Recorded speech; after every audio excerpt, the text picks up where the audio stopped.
Zoom boom, everyone.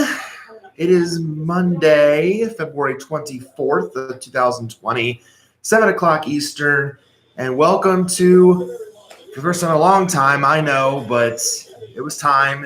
Although I've been doing these for a while since the last one, it is another episode of Tracking the Madness. So I get Ash here with you. A lot has gone on in college hoops over the past month or so. A lot of teams have moved around. There have been a lot of changes. Some teams getting better, others stumbling a little bit, and definitely a lot of changes in the seeding that I have made over this past month since the first TTM that I did for this year. So, and we're getting into crunch time now. We are here now toward the end of February, and pretty soon we'll be flipping the calendar, and we're going to really start getting into conference tournaments that come here in early March. So, hey, Joshua. Good to see you in as always. So things are going to really start getting interesting here once we flip the calendar into March. But so this is a critical time for a lot of teams right now that are fighting for those bubble spots. Teams that are, really kind of in the low net numbers of things to try to stay alive.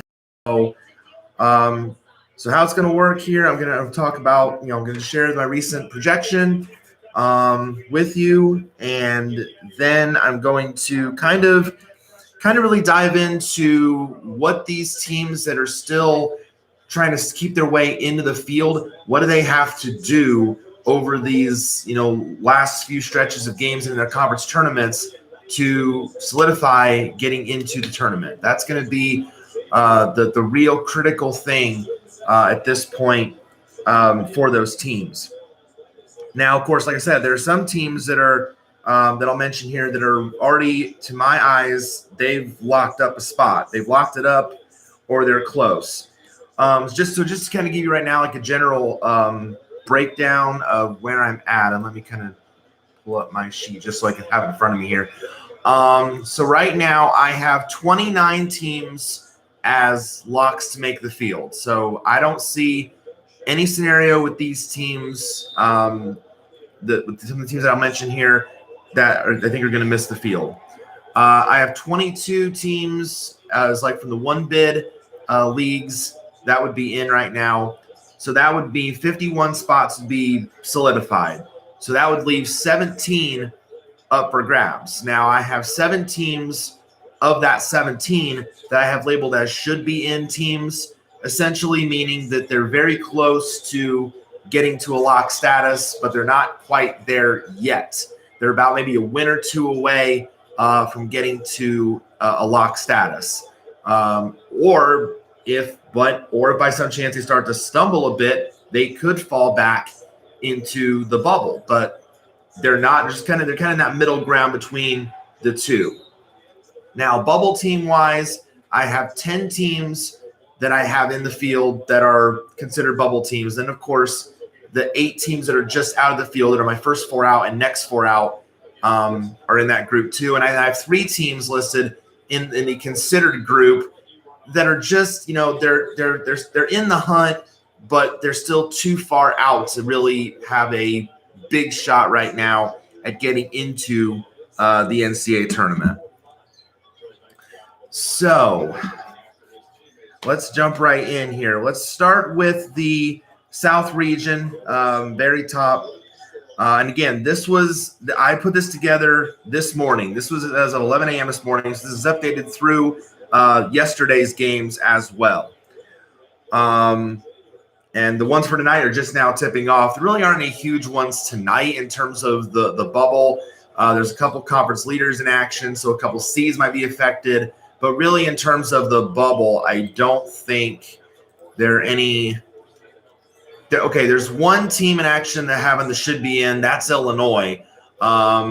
They're pretty close to lock status. Granted, they play Nebraska tonight, So as long as they can like avoid a bad loss there, then they'll be fine. They're very close to 20 wins. I think Illinois, once they get to 20 wins, I think we can potentially put them up into lock status as well.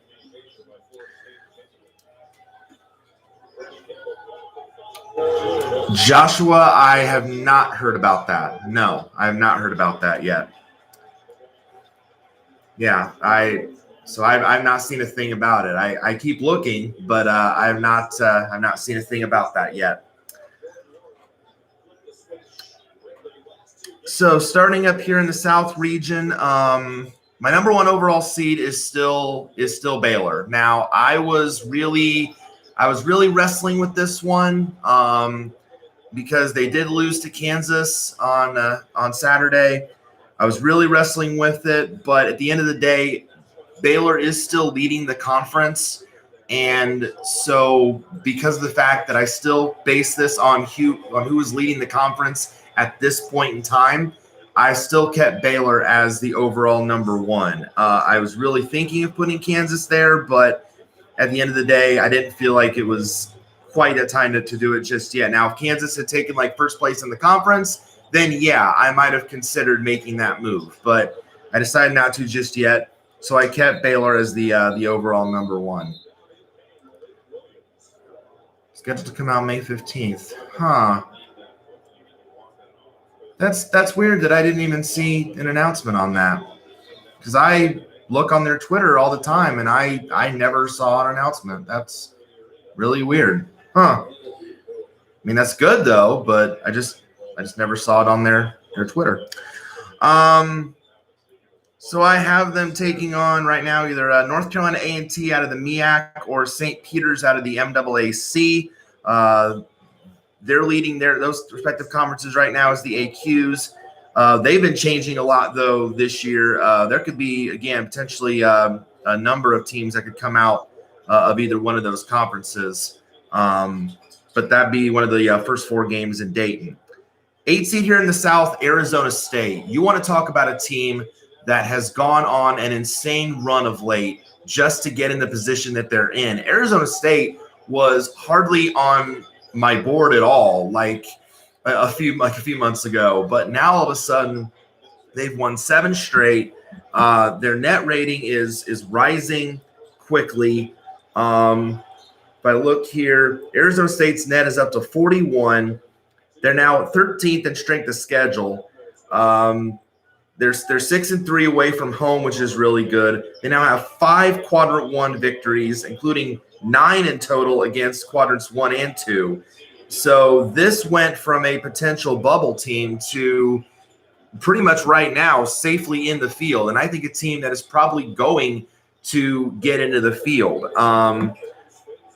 So if I look here at Arizona State's schedule going forward, let's see. So the next 4 games, really, these next 4 they're all winnable games, I think. Although at USC February 29th, that's a bigger game for USC because of where they are at relative to the bubble right now. But UCLA, I mean, UCLA is playing better of late, and winning at UCLA is very difficult. But I think if Arizona State can at least win one of those games against UCLA or USC, and then they have the Washington schools to finish the schedule before the Pac-12 tournament. If Arizona State can win one of those games, I think they can be locked into the field for sure. So I think this team definitely is a tournament team, but I think they're like 1 win away. Once they hit that 20th win, I think Arizona State, we can probably put them in Locksville. I'd have them taking on the 9 seed. Another team that's really, really getting close is Indiana. And Indiana, again, for a time was a really big question mark. But the Hoosiers of late, again, have played really, really well. They're 52 in the net, 45th in strength of schedule. They now have 6 quad 1 victories and 8 between quadrants 1 and 2, which is very good. And they don't have a bad loss on this profile. So again, That really helps the Hoosiers here. They're coming off, of course, the big win at home against Penn State. And to think for a while, like there was that 4-game losing streak between late January and early February when they lost to Maryland, Penn State, Ohio State, and Purdue. But since then, 3 wins over the last 4 games. Also got to include that win over number 18 Iowa. Now, IU's big problem, of course, has been winning away from Assembly Hall. Winning on the road has been a problem for this team, but I think I can look past that here, and yeah, they're 2-6 in road games. Granted, 4-6 if you count neutral floors.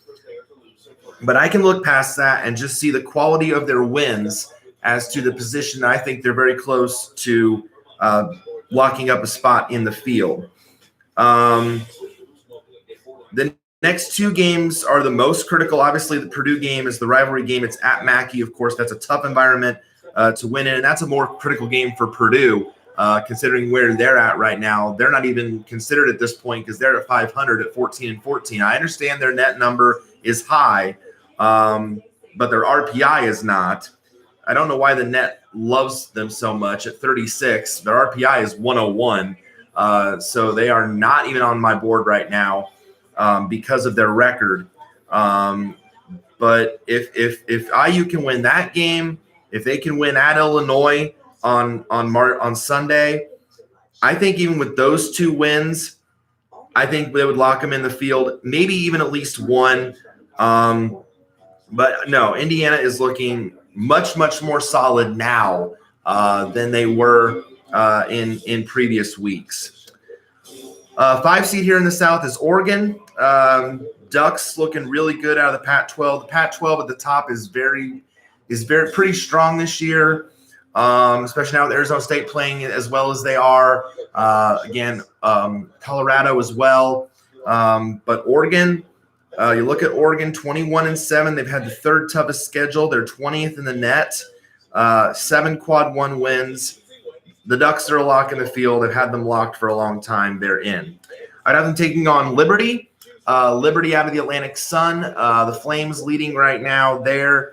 Now for a while, they were out of my field because they were trailing North Florida in the conference standings because they lost to North Florida and to Stetson a while back, but then they got the revenge win recently over Stetson after their loss early in the year. Now, Liberty, say that Liberty was to lose the ASUN tournament, would they be considered for an at-large? I would unfortunately say no. I don't think that they would because there's just not a lot here.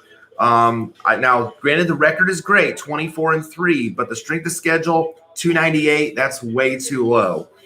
They have only 1 win in quadrants 1 and 2. All their wins, 20 of their wins have come against quadrant 4. That's not going to cut it for an at-large berth. So as great as the Liberty story was last year with the first round winner of Mississippi State, I don't think this year they would have a resume for an at-large spot. So Liberty really, the Atlantic Sun is going to be a 1-bid league, and Liberty just needs to, if they want to be in, then they got to get the job done in the conference tournament. 4th seed here in the South is Kentucky. And Kentucky, again, Kentucky has been an incredible story from the unexplainable loss at Evansville to start the season to where they are now. You know, it's just absolutely incredible. But 12-2 in the SEC, 22-5 overall, 6 wins in quad 1, 10 overall in quad 1 and 2. Kentucky is fine. Whether they, lead the conference or not, Kentucky, right now they are leading the conference, so they would be the AQ, but Kentucky's looking good. They're a lock to me. I'd have them taking on Stephen F. Austin. Again, don't fall asleep on this Stephen F. Austin team. They have something of these, kind of mid-major conference teams that really not a lot can say. They have a win over Duke, and that is going to carry a lot of intrigue. If this Lumberjack team ends up making the NCAA tournament, that's going to hold some weight. So, granted, it's the only quad 1 and 2 win they have, but this team can put up points. Great record at 21-3. they are one to watch for sure. If you're looking for the kind of that mid-major upset team, they could be it. Bottom half of the South, 6th seed, Michigan. Michigan, in my eyes, now is a lock. Michigan, you can lock them in. I know there's some people who maybe thought, I don't know about Michigan considering their slump of late. No, I'm not worried about Michigan. Yes, I know they're 9-7 in the Big Ten, but a high net rating of 22. They're pretty good away from home. 8-5 between road and neutral courts. 7 quadrant 1 victories. 11 combined between quads 1 and 2. Michigan is in no danger of missing the tournament in my eyes. They're in. I applaud the job that Juwan Howard has done with the Wolverines. They had an amazing non-conference season, and Michigan is always a team to watch come the NCAA tournament. So keep your eyes on the Wolverines. 11th seed here this is one of my last 4 bye teams. This is Stanford. Stanford is just a really odd case. Like the Athletic, there was an article like early in like last month where they were talking about like, why is Stanford so high in the net when really there's not a whole lot on their resume? They're just a very, interesting case. And honestly, I kind of have to agree with that. But I mean, their profile looks a little bit better now than it did then. But still, Stanford is very much a question mark. They're 500 in the Pac-12, which conference record is really not a major criteria factor when it comes to like selection committee, but they do look at it. And so that's going to be a cause for concern. Now, the net still likes Stanford. They're 31 in the net, but a 96 strength of schedule, 2-5 against quad 1, 4-3 if you look at quad 2. Now, they are pretty good away from home, so I'm rewarding Stanford for that. 6-5 away from home. Now they're 3-7 over their last 10 games. The last 10 really is another thing. That factor is not as much emphasized as it used to be. But again, it's still on their team sheet, so they do take it somewhat into consideration. To think Stanford started the year 7-0. Actually, they were 11-1 the first few games, and then once conference play hit, that's when Stanford really started to struggle. Winning their first 4 games, look at Stanford, over these last 10 games, 3-7, lost at USC in overtime, lost at Cal. That was terrible. Oregon State lost at home.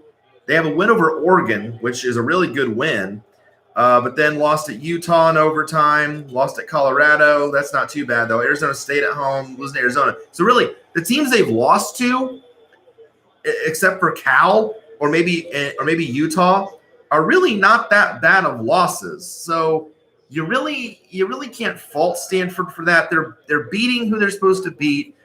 They're really maybe losing to who they should lose to, but it would be nice for Stanford to, get a couple more big wins.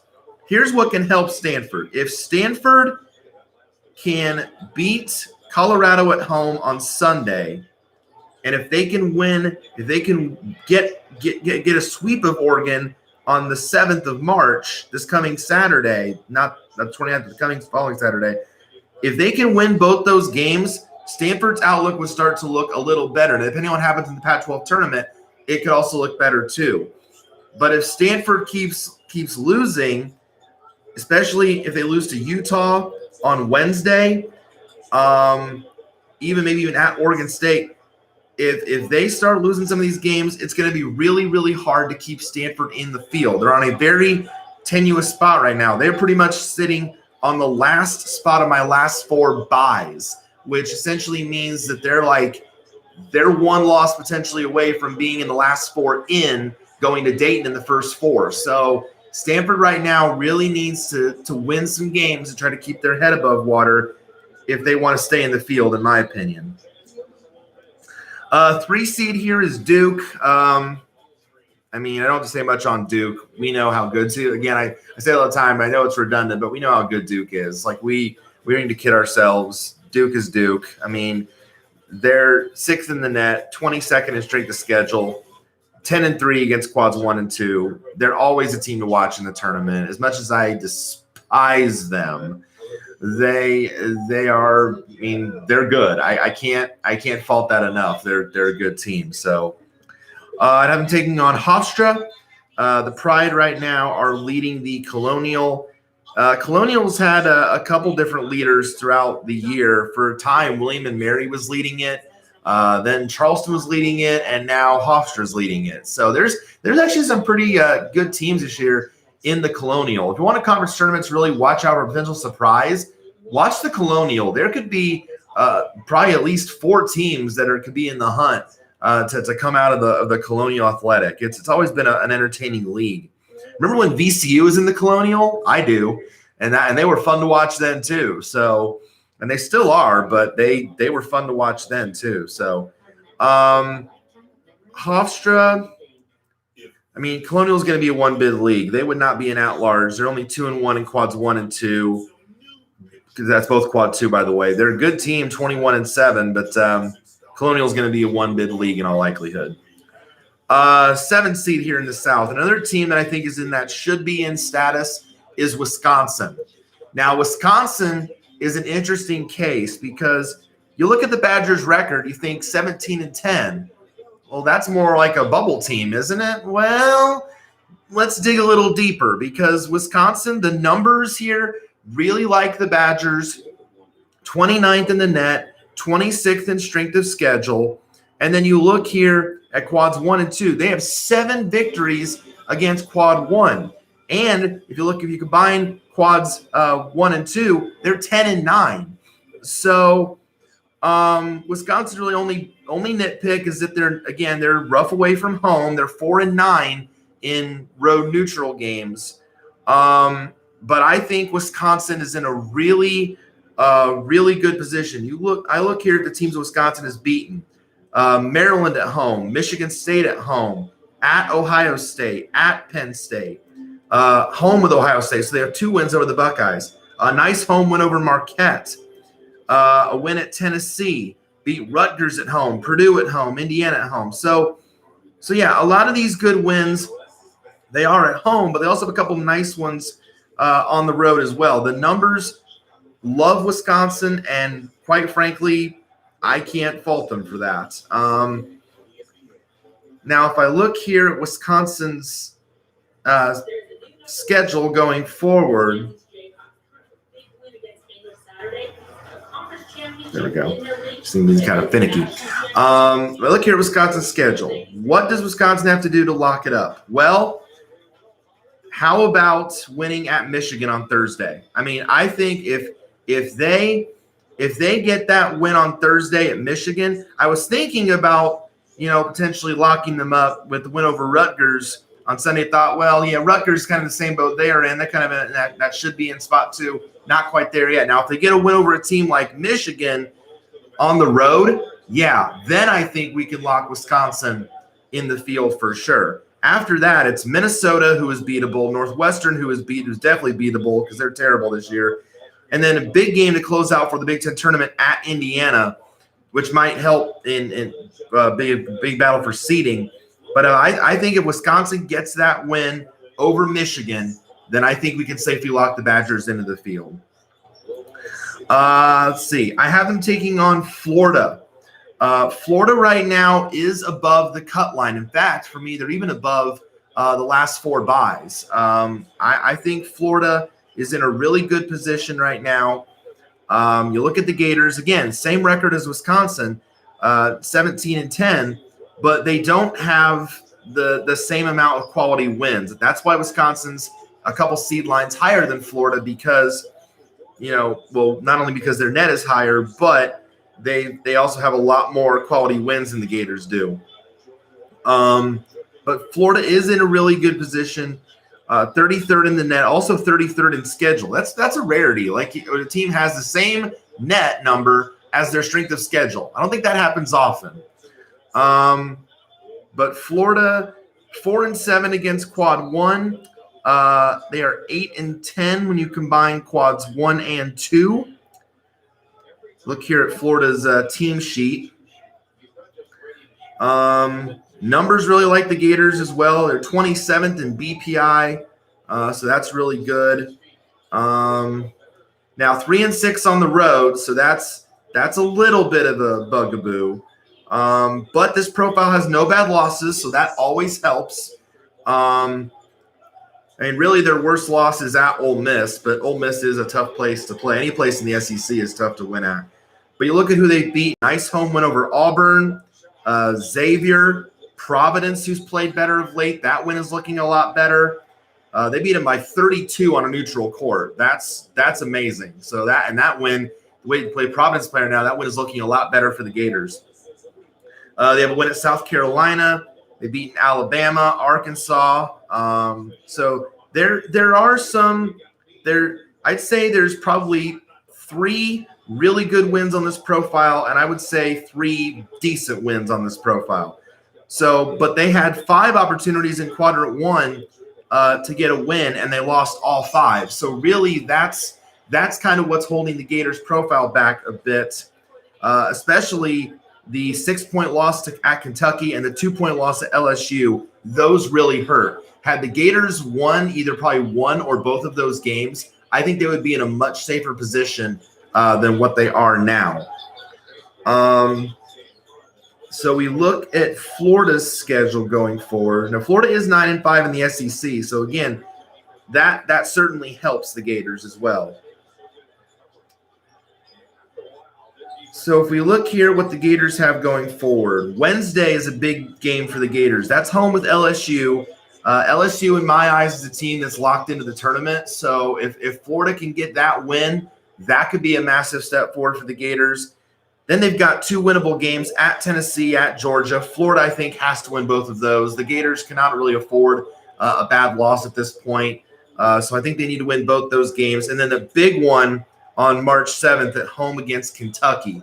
If Florida can win that game, if they can knock off Kentucky at home, that will be a huge step for them toward potentially getting into the NCAA tournament. That could very much put them at least into maybe a should-be-in position as well. So these next, it's critical that Florida not lose the 2 games in the middle between Tennessee and Georgia, and it's critical that they at least get maybe one or both between LSU and Kentucky. 2 seed here in the South is Louisville. Louisville right now leading the ACC. They're playing actually Florida State right now as we speak. Right now they are up 21-17 here in the first half, and that's at Florida State. So, and Florida State actually is ranked higher than the Cards. So that would be a huge win for Louisville's profile. But the Cards have looked really good this year. 14-3 in the ACC. They are the conference leader right now. 23-5 on the season. 4-4 quad 1, 10-5 quad 2.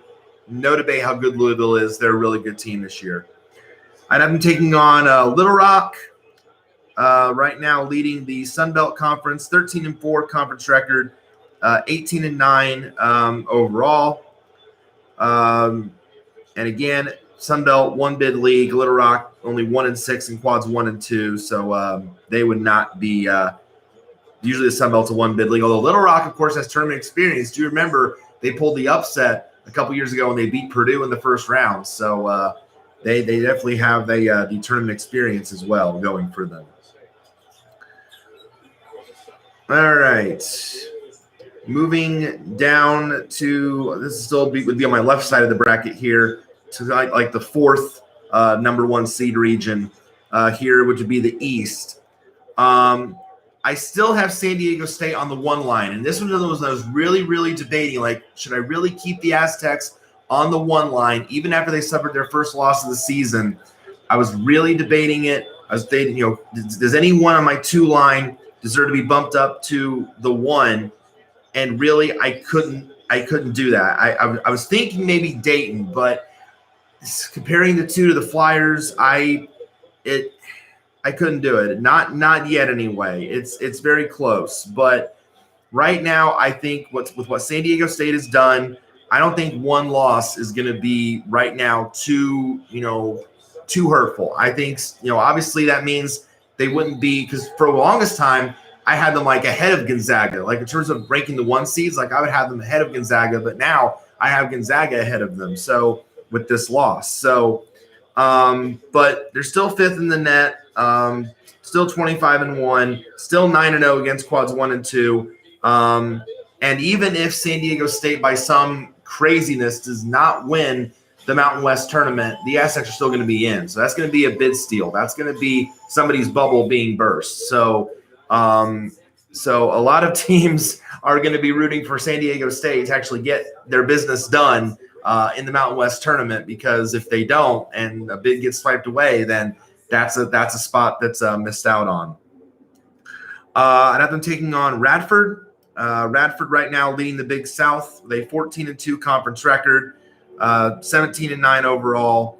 Now Radford again, kind of a rarity. Now I'm not saying this would be for like an at-large or anything, but they actually do have a quad 1 victory. They did beat the Richmond Spiders on a neutral floor, 73-58 back in December. So Radford can at least say they've beaten a team that right for now looks like could potentially make the NCAA tournament. So, so that's something to at least keep in mind. Now, I'm not saying Radford's going to do anything crazy when it gets to the tournament, but that's just something that, they have a solid win. So, but the Big South is going to go probably either Radford, Winthrop will certainly be in the discussion. The Big South is usually one of the first conference tournaments to go, so keep that in mind. But it's going to be fun. That'll be one to watch for sure. 8th seed here in the East. Here's LSU. Now LSU, there's a lot of debate concerning LSU, and some people aren't ready to lock the Tigers in just yet. I'm not one of those people. I think LSU is going to be in. I think the Tigers have done too well for themselves to miss out. The computer numbers love LSU. 30th in the net. They're 8th in strength of schedule. They're very good away from home as well. 5-4 in true road games. They're 6-6 when you combine the neutral floor, but still, that's pretty good. They're 10-4 in conference. 4 wins against quadrant 1. When you combine it with quadrant 2, they're 11-7. Now LSU does have one bad loss on this profile. They did lose at Vanderbilt. That was kind of the big head scratcher game where Vanderbilt had been terrible all year. They put up 99 points in some ridiculous 64 possessions or something like that. And so that was kind of the head scratcher. But other than that, there's really not a whole lot of bad on this profile. LSU has a win over Rhode Island on a neutral floor, which looks better and better every day considering how really good Rhode Island has been this year. They won at South Carolina.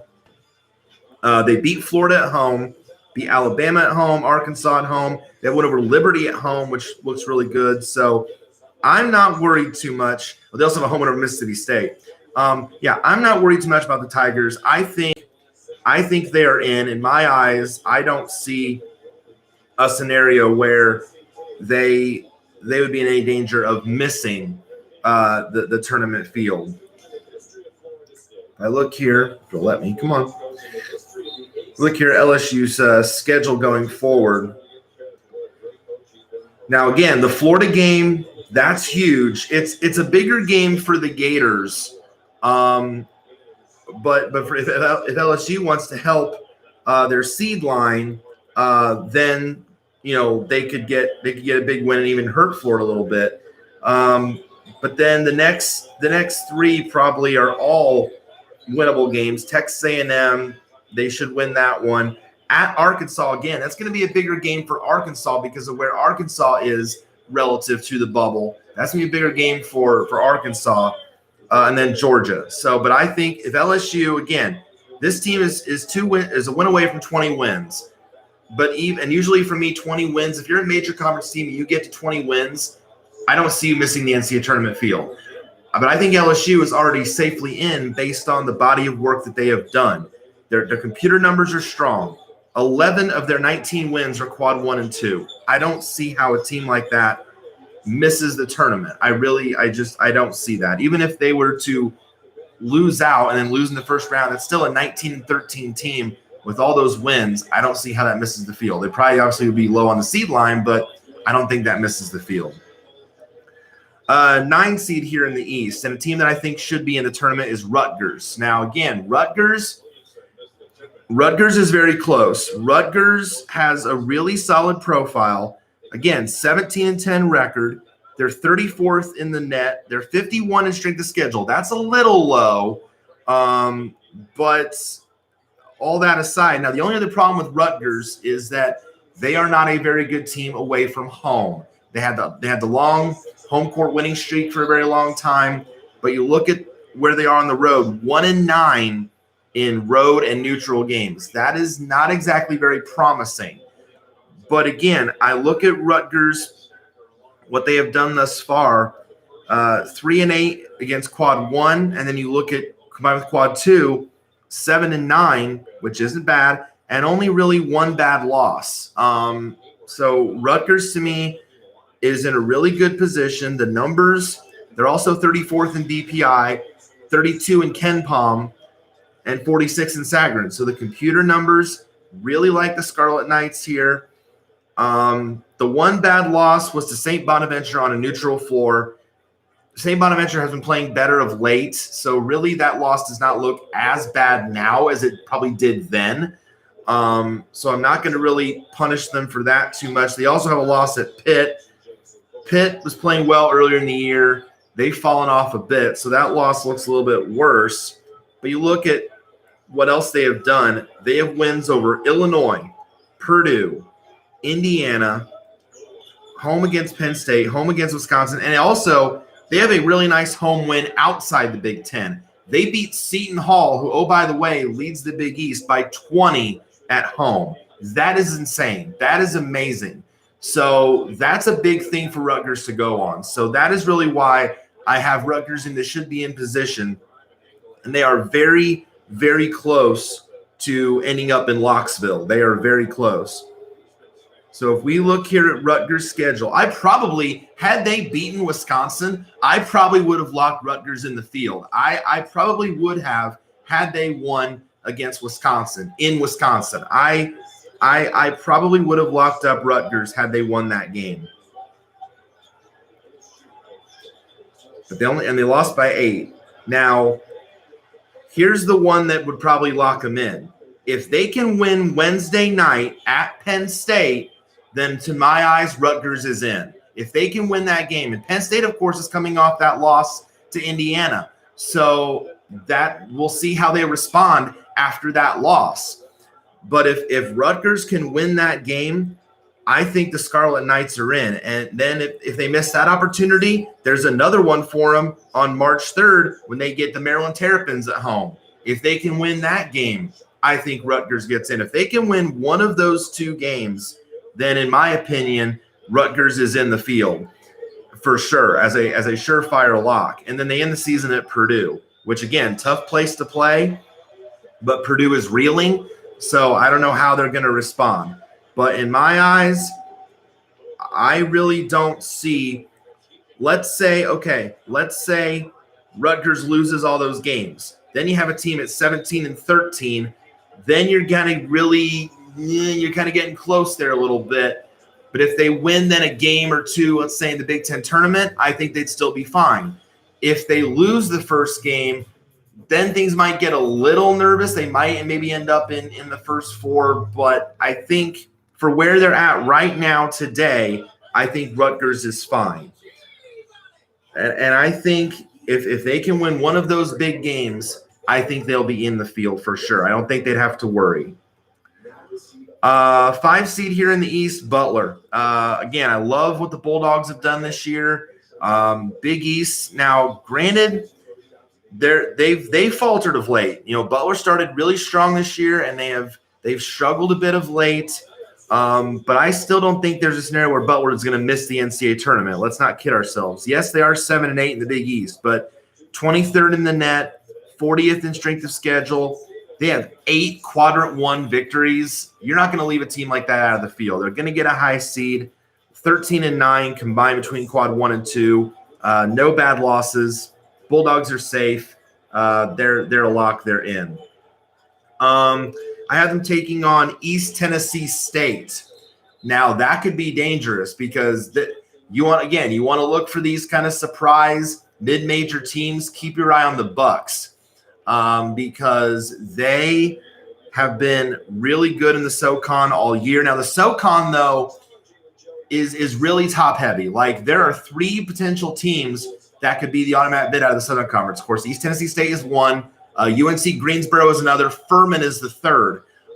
These 3 teams have really good records, really good computer numbers, and they've been doing really well all year. So I think any one of those 3 could potentially represent the conference. Now, East Tennessee State, if they don't win the SoCon, is there potential here for an at-large? I say yes. Here's why.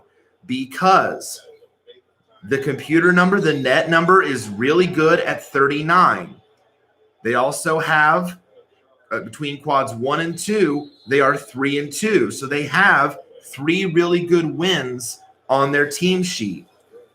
The record is good at 25-4. You look at the computer numbers. They're 44th in BPI. That's really good. They're kind of low in Ken Pom at 60, but still, for a mid-major team, that's pretty strong. They're 10-3 away from home. Always good to have a good road record. They have wins over LSU on the road. Now, in my eyes, LSU is a lock tournament team, so that is going to carry a lot of weight in my eyes if, for some reason, East Tennessee State does not win the Southern Tournament and gets in the field. I would definitely have to consider them potentially as a bubble at-large team because of that win, especially with it coming on the road. They also have wins over UNCG. In fact, they swept UNC Greensboro, beat them twice. And they have a win over Furman at home. And they have a win over Little Rock, a conference leader. So they do have 2 bad losses. They lost at North Dakota State and they lost at Mercer. Now, the Mercer loss is really bad. That's like the one that's really kind of maybe would hold them back, if anything. North Dakota State's not too bad a loss because the Bison are actually playing really well this season. So I think the Buccaneers would definitely have to be considered for an at-large spot if they do not win the Southern Tournament. And there is a possibility that could happen considering the quality number of good teams that the conference has. So got to keep that in mind. But for now, because they're leading the conference, they're in the field for now. But let's say by some chance that either they don't lead the conference or they eventually stumble in the tournament, I'd have to take a look at them. I'd have to at least have them in consideration in that bubble field because of their body of work. 4 seed here in the East, West Virginia. West Virginia, really good basketball team. Always fun to watch. 15th in the net, second toughest strength of schedule, but they have 10 wins combined against quad 1 and 2, 5-6 in quad 1, 5-2 in quad 2, no bad losses. West Virginia is going to be a very high tournament seed and very fun to watch. So they're going to be a very tough out. I have them taking on Vermont, the Catamounts out of the America East. They've been doing the best in the conference this year. 12-2 record in the America East play. They're 84th in net, which is, again, really good for a mid-major. Now, again, Vermont, you look at Vermont's team sheet, and actually they have a couple Q1 and 2 wins on this sheet. I don't know if that would be enough because of the low net number to warrant at-large if they didn't win the conference tournament. But we look here. They have a win at St. John's. St. John's is, they're kind of, they were in the discussion for a while, but they've fallen off of late, so that win looks as good. The quad 2 wins at St. Bonaventure. Okay, but their net is 113. They had a couple close losses. Had they won at Virginia, where they only lost by 6, or had they won at a Cincinnati or a Yale, we might be looking at Vermont potentially as an at-large if they didn't win the America East. Like if they got one of those wins, they would be in a much better position. But instead, I think the America East is probably going to be a one-bid league. So if Vermont doesn't win, then they're probably going to go to the NIT. Bottom half of the East, 6th seed here, Iowa. Really like what the Hawkeyes have done. Luka Garza, again, really good player. for Iowa. Fun team to watch. When Iowa is on it, they're a good team. 27th in net, 19-8 record, 7 wins in quad 1, 5-1 in quad 2. No debate about the Hawkeyes this year. They're in. You can lock them up. They are going to the tournament, and they're going to be a tough out. The Big Ten really as a whole is going to be a tough out for anyone that takes them on, because the Big Ten really has been the best conference this year. Now, I mentioned them earlier, and I'm going to mention them here. The 11th seed, the Richmond Spiders. I think there's a lot of debate and opinion when it comes to Richmond. Now, I have been high on Richmond for a while. I have had Richmond in my tournament field for probably longer than a lot of other projectionists that make these predictions. I've really been high on the Spiders. There are others that probably still I don't think have them in their field, but I like the way Richmond has played. I've watched them a couple times, and I like what I see. So why right now I have them on the last 4 buys, which means they're above the last 4 in line. Why? Let's take a look. They're 49th in the net. I think if you're in the top 50, you're in a pretty good spot. So I think I take that into account. So that's really good. Strength of schedule is a little low. I will admit that, but at 78, that's not horrible. If you were in like the 90s or 100s, then we'd be doing some talking. But right now, I think that's okay. Richmond is outstanding on the road.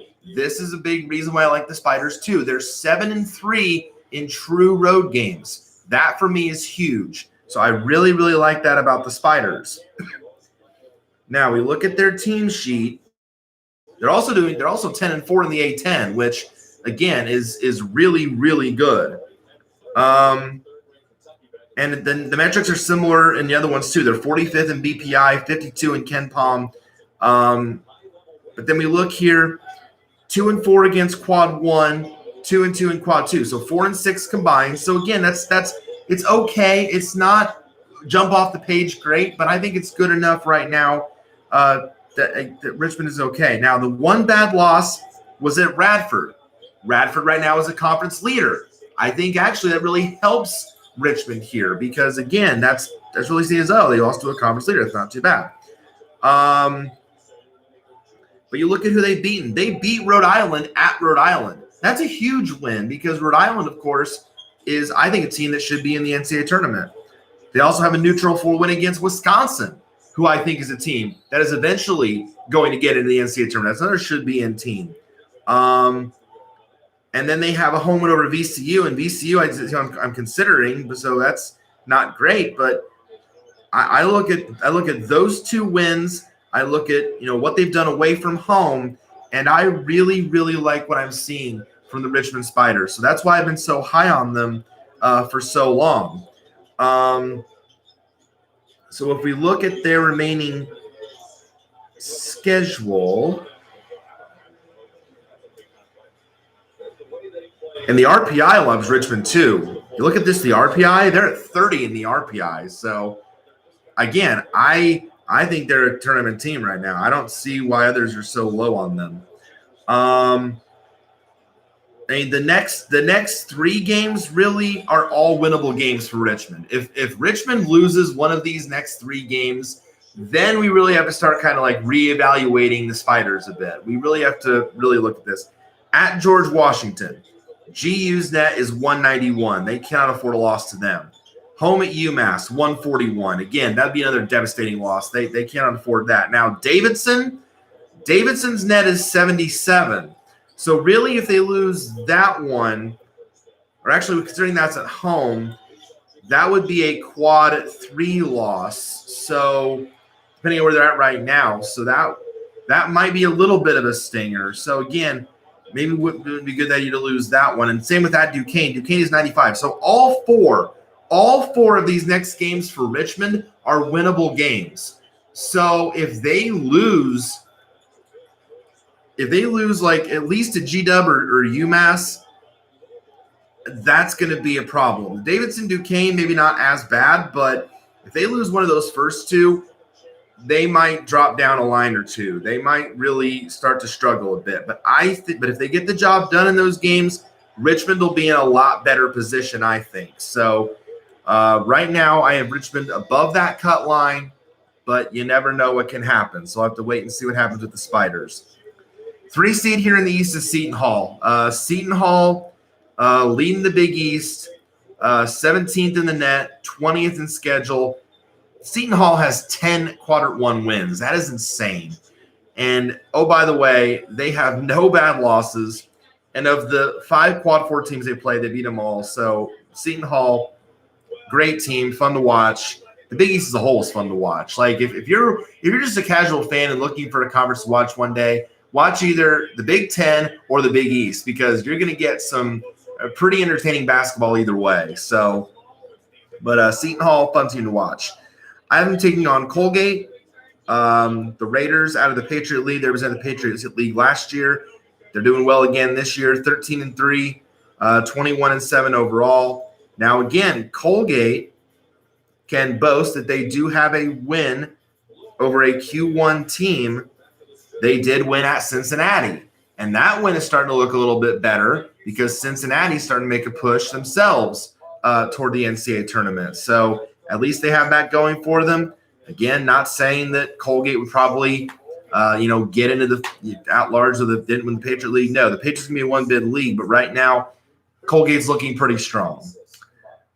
7th seed here in the East, Houston. Houston, in my eyes, Houston is a lock. Houston is looking really good this year out of the American. 24th in the net, 21-7 record. They are only 2-4 in quad 1, but when you combine it with quad 2 again, 8-7 between the two. No bad losses on the profile. Good away from home, 9-5 combined in road and neutral games. I think Houston, I don't see a scenario where they miss the field. I think they're in.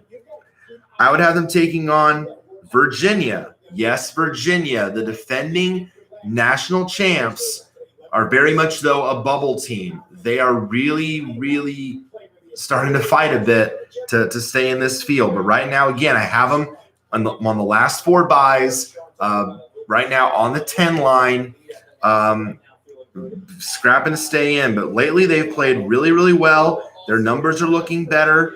The thing about Virginia, though, is that, the numbers are kind of holding them back a bit because they're 51 in the net. That's a little low. 88 strength of schedule is a little rough. Now they do play well away from home again. 5-4 on the road. So if you combine it with the 2-0 on neutral floor, that's 7-4. So that really helps Virginia. They are 3-3 against quadrant 1, but then you combine that again with quadrant 2, that's 6-3, so 9-6. So again, that really helps Virginia's cause here. They have a home win over Florida State. They have a neutral court win over Arizona State, which again looks really, really good right now considering the Sun Devils' hot streak. They have a win at Syracuse. And a home win over Notre Dame. That's really their best. But, again, the Florida State and Arizona State wins look really, really good on this team sheet. The numbers really, the metrics like Virginia, they're actually a lot higher in the other metrics than they are in the net. They're 40th in BPI. They're 48th in KenPom, 27th in Sagarin. I mean, Virginia has the feel of a tournament team. But they do have one bad loss on the profile. They lost at Boston College, who is still 150 in the net. That is not very good. And so there's the strength of schedule number. That one bad loss is kind of holding this profile back a little bit, but everything else says that Virginia is starting to look like a tournament team. But what do they have to do to really help their cause? Well, let's take a look here at their schedule.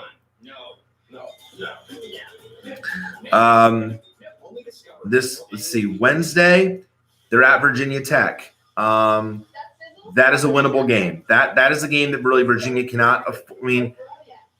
Virginia Tech's net is 83, so that would be a quad 2 loss. So really, that wouldn't be too damaging, but by the same token, it might drop them down a seed line. So we'd have to really evaluate that and see or depending on how close the game is. Now, if they can beat Duke at home this Saturday, then I think there's no debate on Virginia. I think that would put them in a very, very much safer position.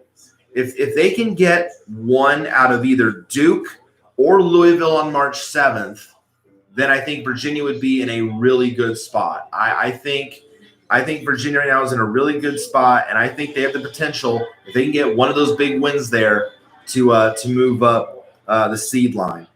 But if they lose, especially if they lose at Miami, then that would be a big question mark. So again, there's a couple big opportunities there for Virginia, but there's also some really dangerous bad loss spots there. So really have to keep our eyes on Virginia and see what they do in those games. But right now, Virginia has the look of a tournament team, but they need to keep winning. They need to keep winning these games and really get some more meat on this profile a little bit. 2 seed here, Maryland. Terrapins, again, you want to talk about fun team to watch, you look at Maryland. I mean, Maryland, when they are on their game, very entertaining team to watch. 10th in the net, 6-5 in quad 1, 12-5 in combined quad 1 and 2. No bad losses. I mean, Maryland, really good team out of the Big Ten. Granted, the Big Ten, again, as a whole is really good, but Maryland definitely fun to watch. And I'd have them taking on South Dakota State. Jackrabbits out of the Summit League right now. They lead the way, 13-2 in the conference. Now, again, the Summit is going to be a one-bid league. It's either going to be them. North Dakota State could make a run. South Dakota could make a run. So there are some teams at the top of the Summit that are really good that could find their way in, but it's going to be a one-bid league because South Dakota State has no Q1 or 2 wins. So yeah, decent team, but nothing flashy on the team sheet. All right, moving on to the Midwest. So now on the other side of things. One line, here's where I have Kansas. Now, Kansas, of course, now they are pretty much now the overall one in both the net and the strength of schedule. So, again, this is why I was really wrestling with, do I make the move to put Kansas above Baylor? But at the end of the day, again, Baylor is the conference leader, and I want to stick to, keeping the AQs on the higher seed lines. So I don't think I can do that right away, but certainly Kansas is going to make a case to potentially be the overall one, I'm sure, at some point, especially if they keep winning games. But 23-3, just ridiculous how many good teams Kansas plays. Kansas really didn't play anybody outside quadrants 1 and 2. Like they only of their 23 wins, only 5 have come against Q3 or 4. The other 18 were quad 1 and 2, including 11 in Q1. That's insane. That is the most of anybody. Like that, it's not even the closest. Then you have Baylor with 10, and then you also have Seton Hall with 10. So yeah. So Kansas is going to be really good. They're, again, at least they're an entertaining team. Fun to watch. Azubuike, all the players they have, they're really good. And then I'd have them taking on, again, one of the play-in winners from the first 4 on the 16 line, St. Francis of PA leading the Northeast, or Prairie View, who leads the SWAC. So Prairie View, again, these are one-bid leagues. They don't have any impressive wins in their team sheet. They're usually the lowest of the low.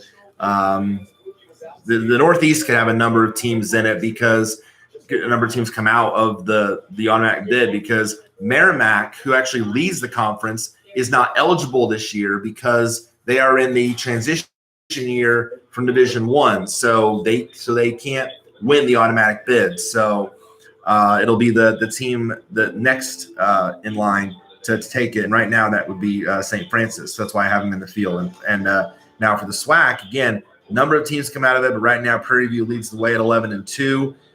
Texas Southern is always one to watch to come out of there. They have plenty of tournament experience. So just keep that in mind in those conference tournaments. Now again on this 8-9 line, here's two teams that I think should be in the field. One is Illinois. Now, Illinois here on the 8 line. I mentioned Illinois that they're playing tonight against Nebraska. Now, granted, this one won't be the one that gets them over the top, but I think down the line, Illinois could potentially get in. Let's take a look at Illinois. They're 35th in the net. They're 52 in strength of schedule. Again, that's a decent number. But you look here, 5-7 against quad 1. That's pretty good. 8-8 if you combine quads 1 and 2. They're kind of rough away from home. They're 5-6 combined in road and neutral. But we look here at Illinois' team sheet and what they have done. They won at Michigan, tournament team. They won at Penn State, tournament team. They won at Wisconsin, a likely tournament team. They won at Purdue, Now they have a home win over Michigan. So actually they beat Michigan twice. So that's huge. They beat Rutgers at home. And really they only have really one questionable loss. That was a home loss to Miami by 2 points. That was again kind of a question mark there. But aside from that, the numbers really like the Illini. They're 33rd in BPI, 28th in KenPom. Illinois is really, really close to locking this up. They're probably, I would say, at least 2 wins away.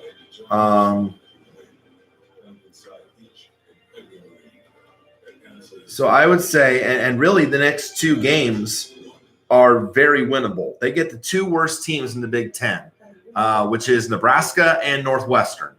If Illinois takes care of business against those teams, and then they can maybe top it off with a win over Indiana at home.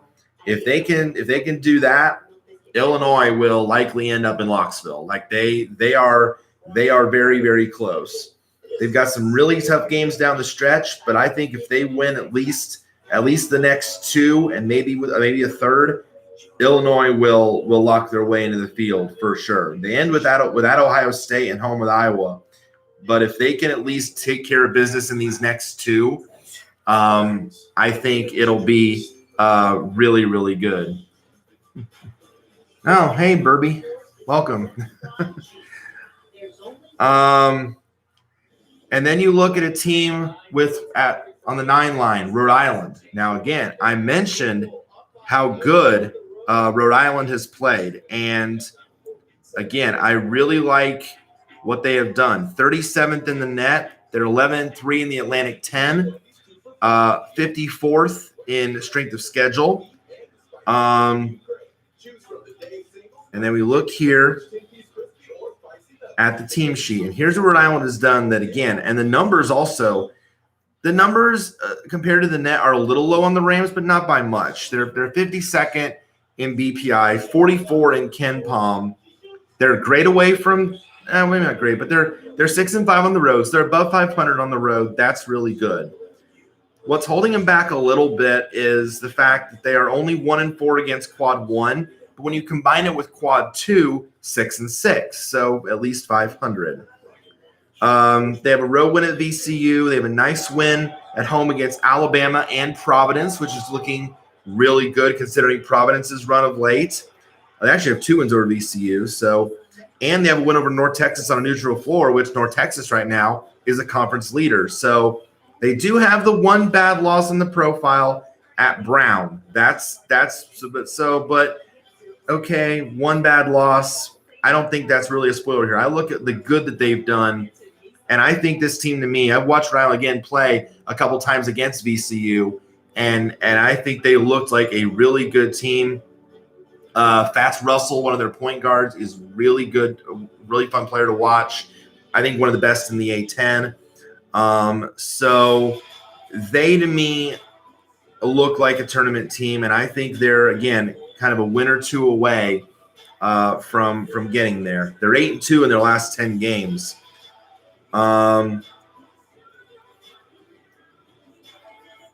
So I think if they can get the job done here over the next, let's say, 2 games, if, obviously at Fordham on Wednesday, that's trying to avoid a bad loss. Like, because Fordham is 277 in the net. You don't want to lose at Fordham. So if they win that game, that gets them to the 20-win mark that I kind of usually look for. But that might not lock them in yet. But if they can win at home against St. Louis on Sunday, then I think that would be the one that puts them into lock territory. I think that'd be the one that would get them in. Certainly, if they don't get that one, then if they can beat Dayton at home on March 4th, then then Rhode Island's in for sure. So, but I think they'll get it done here in the next few games or so. It's because to me, Rhode Island looks like a really, really good tournament team. 5 seed here in the Midwest, I have Auburn. Auburn's dropped off a little bit of late in terms of the net number, but I don't see Auburn missing the tournament at all.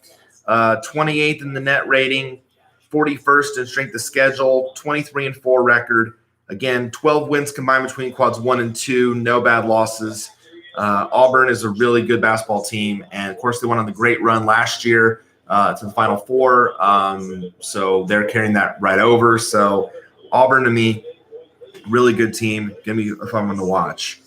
I have them taking on Northern Iowa out of the Missouri Valley. Northern Iowa, 12-4 right now in the Valley. They are 46th in the net, 98th in strength of schedule. So you look at those numbers, and again, the Valley is, a very strong conference. Like there could always be a surprise team that comes out of the Valley in the conference tournament, and we've seen it happen plenty of times before. So if you and I were to lose in the conference tournament, again, I think this is a scenario where maybe they'd be considered for at-large, but it would be kind of a long shot because, again, here's why. Because you look at Northern Iowa's sheet, and the 46 net is good, but the 98 strength of schedule is a little high. They're 65th in BPI, but 43rd in KenPom. So again, that's very balanced. They do have a nice road win at Colorado, the Pac-12 leader. So they are really, really good. That's a really good win to have. They also have a neutral 4 win against South Carolina.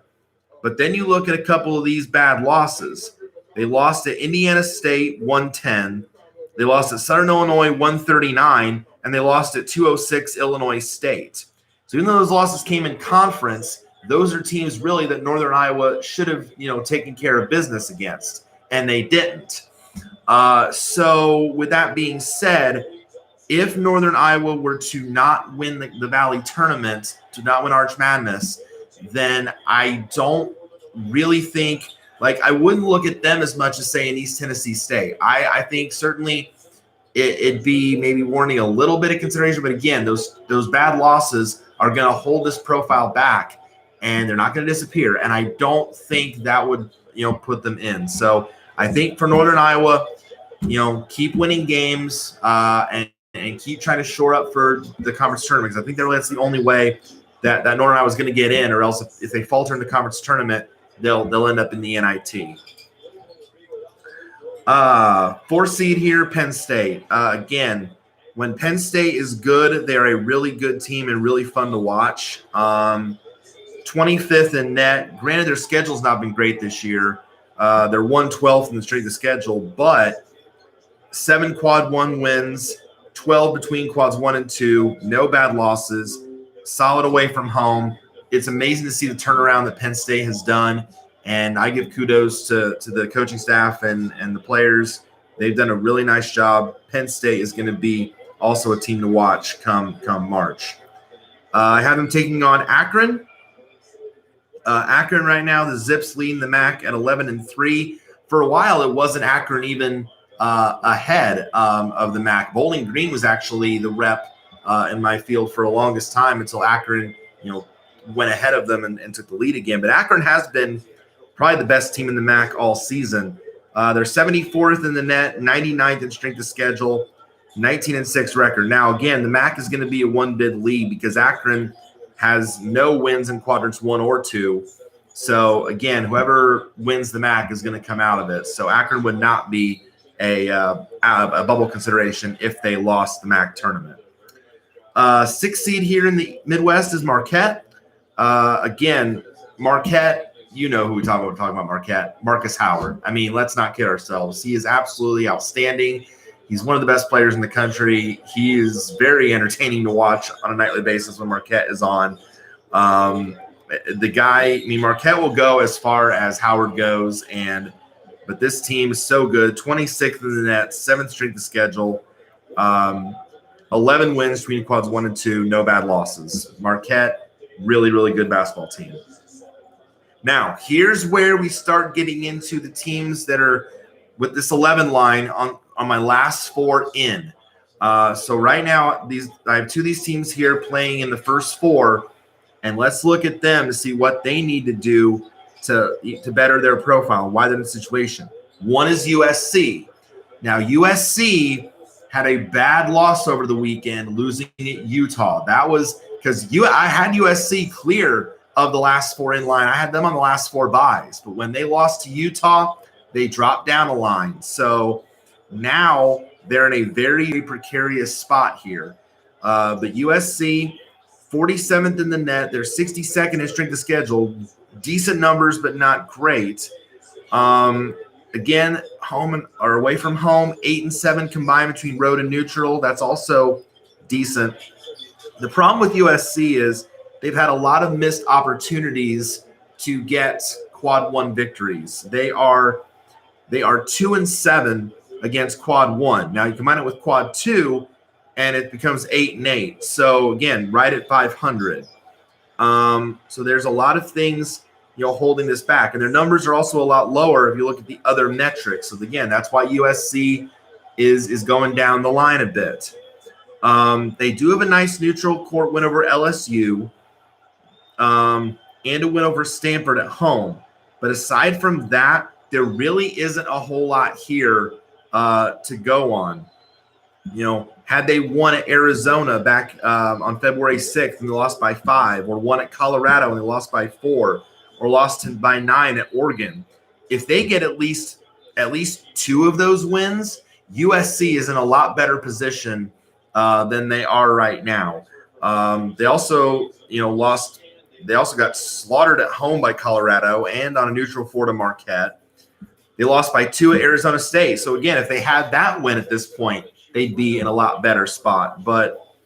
And again, they have the bad losses. The loss to Utah, which technically is a quad 2, so it's not really a damaging loss, but considering where Utah's net is at 81, it's a game they should have won.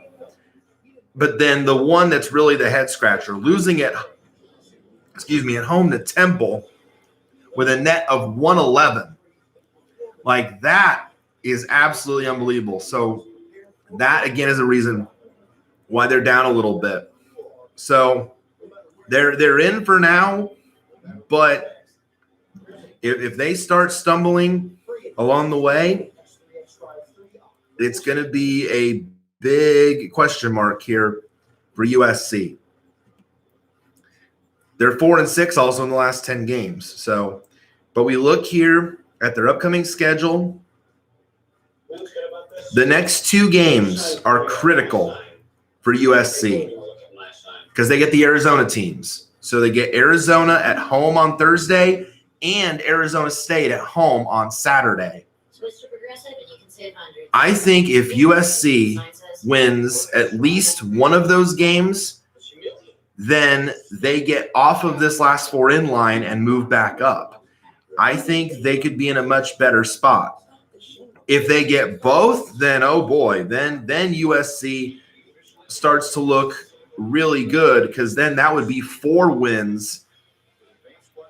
Well, technically, since Arizona State's a home game, actually would be quad 2. So they'd have 3 wins against quad 1, but then they'd have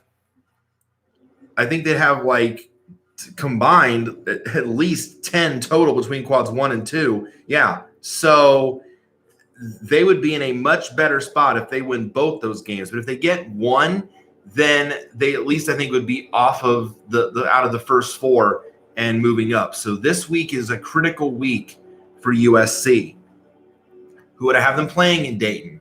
I have Cincinnati here.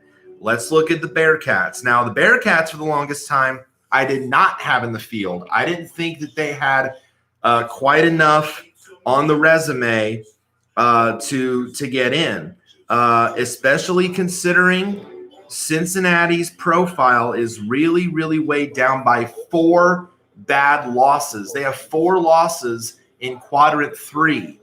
But the reason why Cincinnati, I have them now in, is because they've played much better of late. Their strength of schedule number is really good. And you look here, 54th in the net. They're 42 in BPI. They're 41 in KenPom, 35 in Sagarin. So the computer numbers really like Cincinnati. When I looked at that, I had to really consider, okay, maybe I'm being too low here on the Bearcats. I really need to start kind of, considering them a bit more.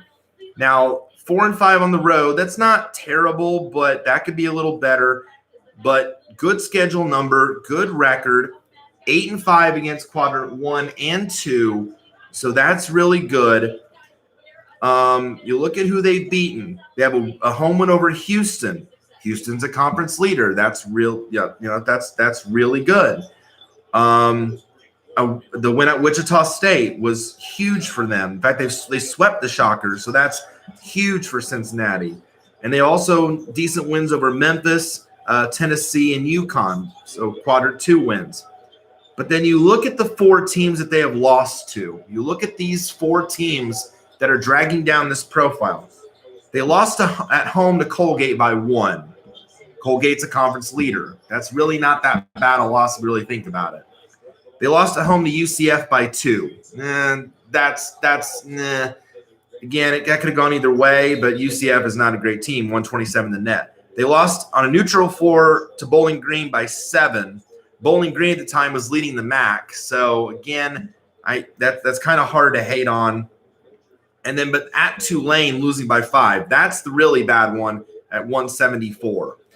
So, as total as the sum of those 4 losses are, I think in this case, the good that Cincinnati has done of late and the computer numbers, really, if you look at it deeper, really outweighs those losses. So that's why I think Cincinnati is in a better position than what maybe I had thought that they should be in. I think I was putting too much emphasis on those losses and not looking at what the Bearcats had done of late. So I kind of reevaluated them. I mean, they're 8 and 2 over the last 10 games. So that in itself is huge. So I kind of did a little reevaluation on, okay, you know what, Cincinnati, okay, I was wrong. I was kind of looked at you a different, the wrong way.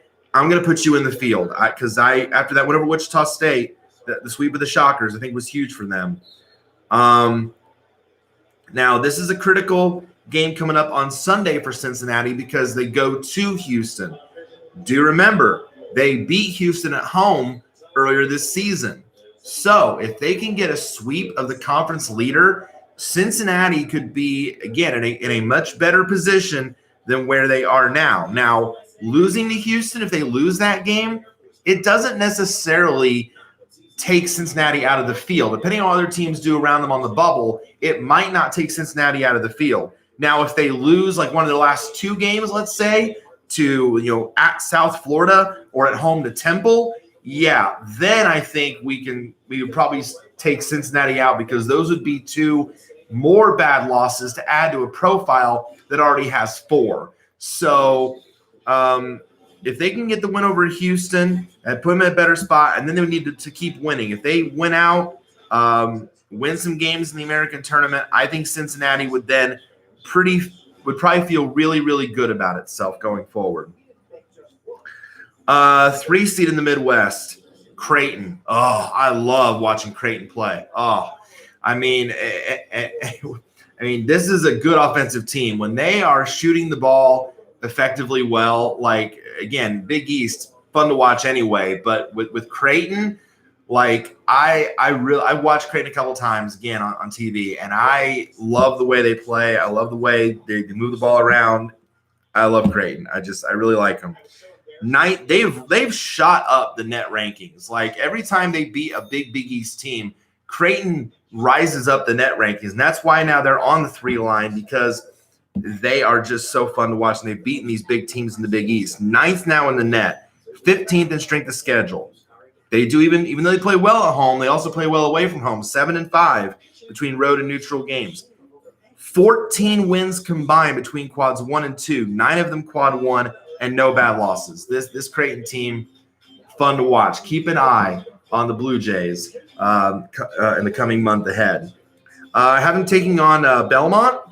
Belmont right now is leading the Ohio Valley Conference. They've kind of been battling it out with like Murray State and Austin Peay.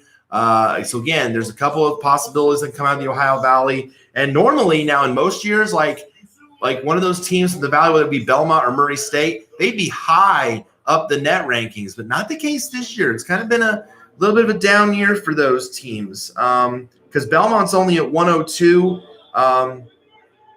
in the net, 21-7 record. But again, only 1-2 against quads 1 and 2. 17 of their wins have come against quad 4. So they really haven't gotten to play these, big tier teams, or if they have, they haven't beaten them. So again, the Valley's going to be a one-bid league, but keep your eye on whoever comes out of it because usually the Ohio Valley team gets at least a win in the NCAA tournament. They at least get one. Murray State has done it a couple times. Belmont's done it a couple times. So just keep your eye on the team that comes out of the Ohio Valley. They might be a surprise.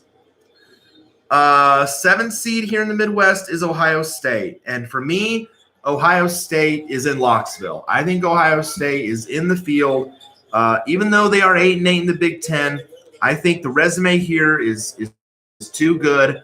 19th in the net, 39th in strength of schedule, 5-8 against quad 1, 10-9 if you combine quads 1 and 2. No bad losses. Now they are a bit of a problem away from home. They're 4-7, but again, here the good outweighs the negative. So I think Ohio State is fine.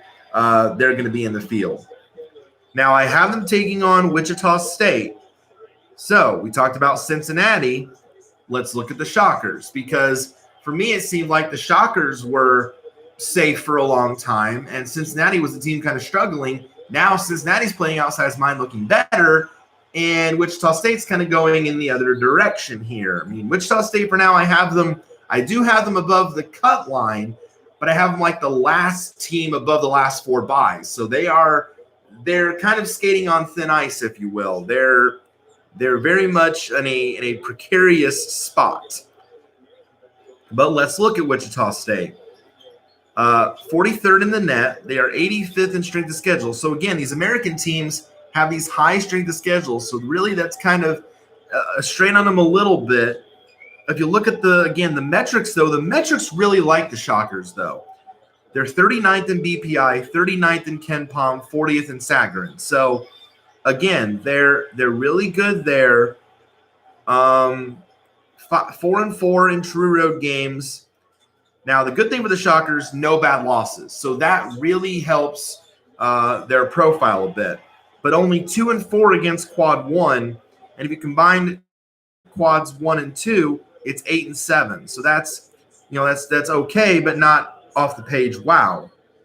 And really, the quad 1 wins, they're not against tournament teams. At Oklahoma State and at UConn, they're not even in the discussion. So they don't really have a big Q1 victory. Their best win really is against Oklahoma.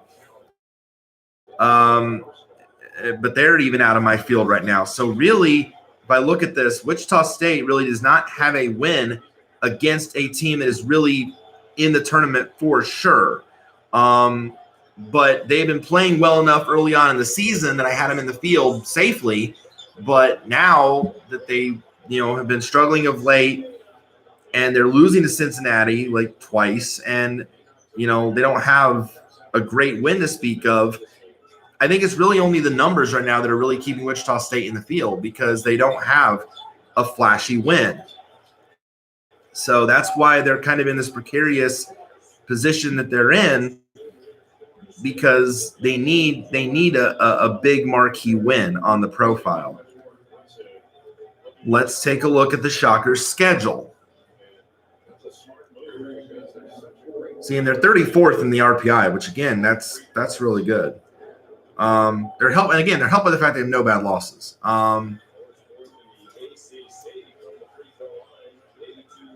let's see, this Thursday, Temple at home.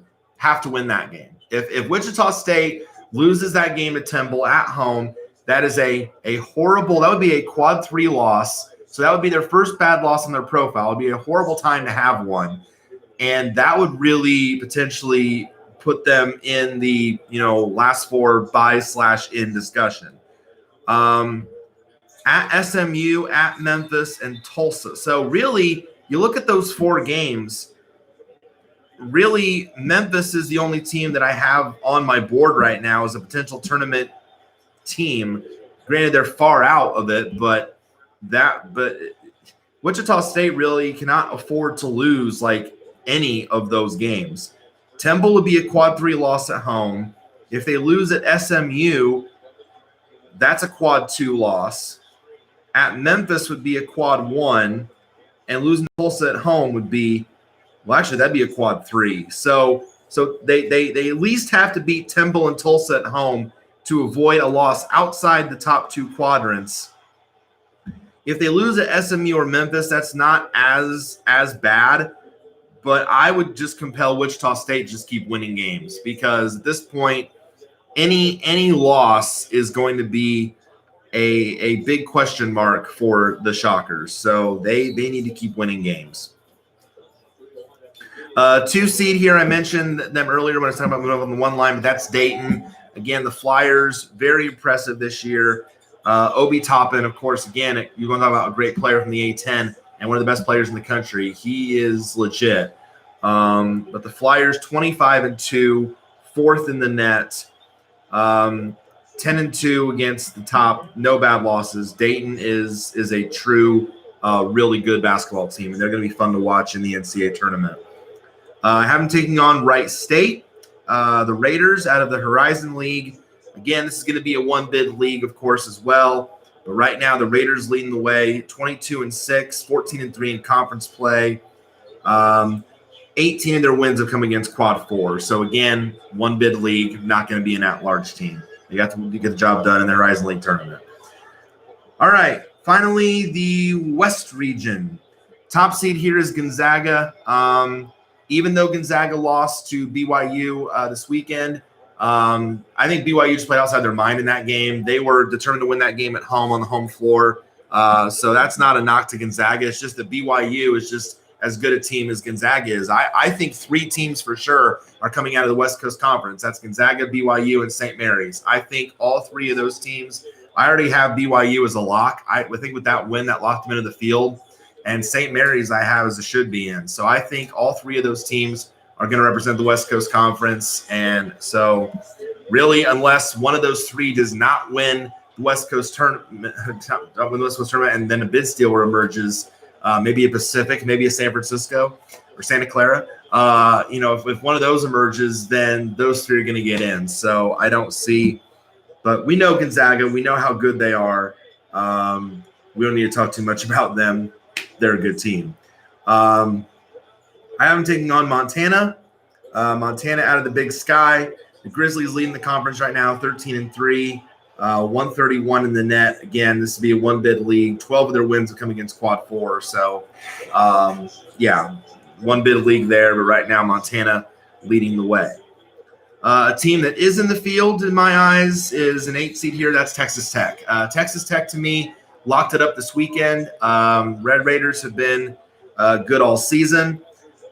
Again, it's a bit concerning with their strength of schedule numbers is pretty high at 86. But again, I think everything else cancels that out. They're 16th in the net. The 18-9 record. The 7-9 against quads 1 and 2. No bad losses. In my eyes, Texas Tech is solid. I think they're in the field. I'm not worried about the Red Raiders. Now, speaking of the Gales, let's look at St. Mary's. Now, I just did say that St. Mary's, I think, is going to get in. I think there should be in team. I don't have them on the bubble spot. I think they're going to get in. St. Mary's is 23-6. They are 32nd in net, 28th in RPI. Now, the 86 strength of schedule is a bit high, but not terrible. They're great away from home, 9-3 in road and neutral games.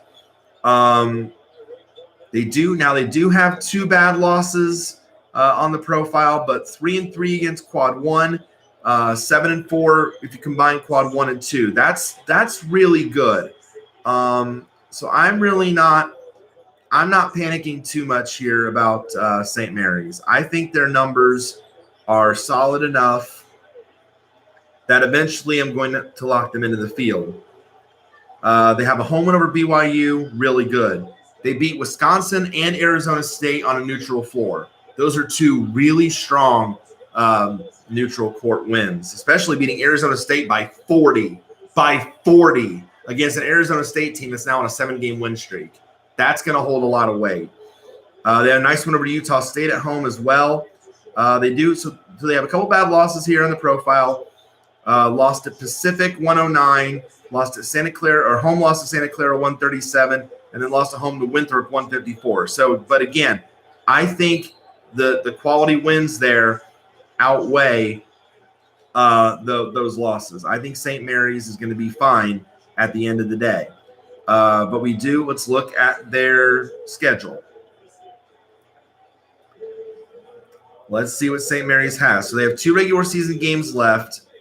At Santa Clara on Thursday.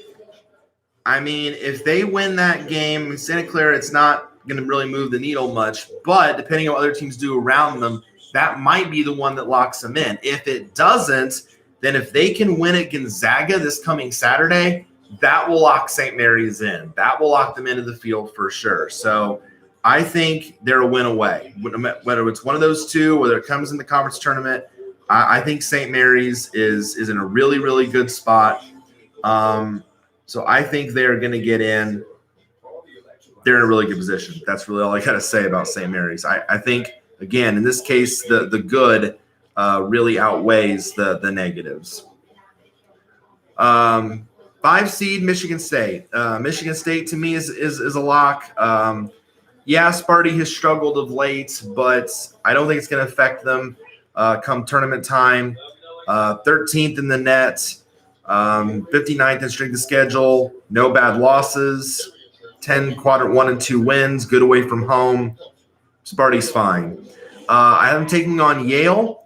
Yale right now leading the Ivy League. Bulldogs 8-2 in the Ivy, 60th in the net. Now Yale again does have a quadrant 1 win. Now the Ivy also won't be a multiple bid league; it never has been. But Yale, if we look here, I mean, boy, you look at Yale. Their only quad 1 win is at Clemson. Makes you wonder if they had won at Penn State back on November 23rd, we'd be talking potentially about Yale as maybe an at-large because that win would have been huge. They lost by 2 to Penn State, 58-56 on November 23rd. If they had won that game, we'd be looking at Yale a lot different potentially as an at-large if they don't win the Ivy League tournament. So, but the numbers like Yale. So again, where they're at right now, they wouldn't be an at-large. So it's going to be 1 bid Ivy League. But boy, if they had beaten Penn State, you have to take a look at Yale a bit for an at-large spot. 4 seed Colorado. My Buffs, they are doing so good this year. Tyler Bay, McKinley Wright, when again, kind of like Creighton, when Colorado is on, when they are playing well, they are a fun team to watch. Leading the Pac-12, 18th in net. They're 6th in strength of schedule. 6-3 in quad 1, 5-3 quad 2. No debate. This team's going to get a high seed, and they are going to be a very tough out in the NCAA tournament, I think. I have them taking on North Texas. Right now, the Mean Green leading Conference USA, 12-3 record, 92 in the net right now. Again, this is going to be a 1 bid league. The Mean Green are 2-7 against quad 1 and 2, so that would not be for at-large consideration. So that's going to be a 1 bid league. So many teams come out of Conference USA potentially. I could see North Texas winning it. I could see Louisiana Tech, Western Kentucky. There's a couple teams that could potentially win the conference tournament and get the automatic bid. So keep that in mind. 6th seed Arizona. Arizona to me is a lock. Arizona, numbers love Arizona. 8th in the net, 5th in strength of schedule. Again, 8 and 7 if you combine quads 1 and 2. Really good basketball team. Really fun to watch. So Arizona, in my eyes, no issues with them. They're in. Now, we look again here at who I have in the first 4. This is the 11 seed matchup here. NC State.